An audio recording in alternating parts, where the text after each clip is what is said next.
అమెరికాలో green card పొందాలని భావిస్తున్న విదేశీయులకు అమెరికా ప్రభుత్వం పెద్ద షాక్ ఇచ్చింది.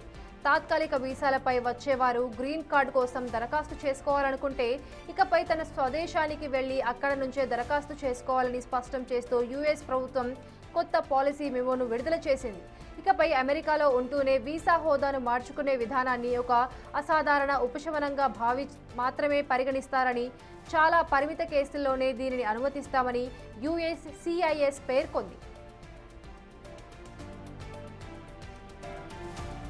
ఇమిగ్రేషన్ చట్టం ప్రకారం విద్యార్థులు, పర్యాటకులు, తాత్కాలిక కార్మికులు వంటి నాన్ ఇమిగ్రేషన్ వీసాలపై వచ్చేవారు తమ వీసా గడువు ముగిసిన తర్వాత అమెరికాను విడిచి వెళ్లాల్సి ఉంటుంది.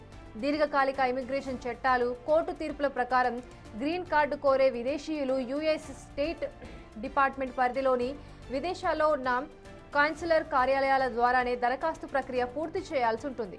అమెరికాలోనే ఉండి స్టేటస్ మార్చుకోవాలనుకునే వారి దరఖాస్తులను కేస్ బై కేస్ ప్రతిపాదనగా అత్యంత కఠినంగా పరిశీలించాలని అధికారులు ఆదేశించారు.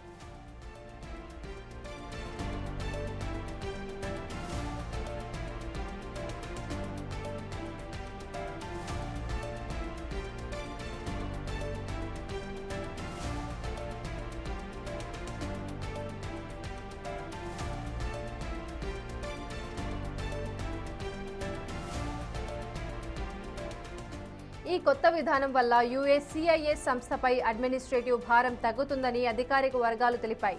దీనివల్ల మిగిలిన సమయాన్ని, వనరులను, మానవతా కోణంతో వచ్చే కేసులు, ఘోరమైన నేరాలు, మానవ అక్రమ రవాణా బాధితుల వీసాల, పౌరసత్వం దరఖాస్తుల ప్రాసెసింగ్పై కేటాయించడానికి వీలవుతుందని పేర్కొన్నారు.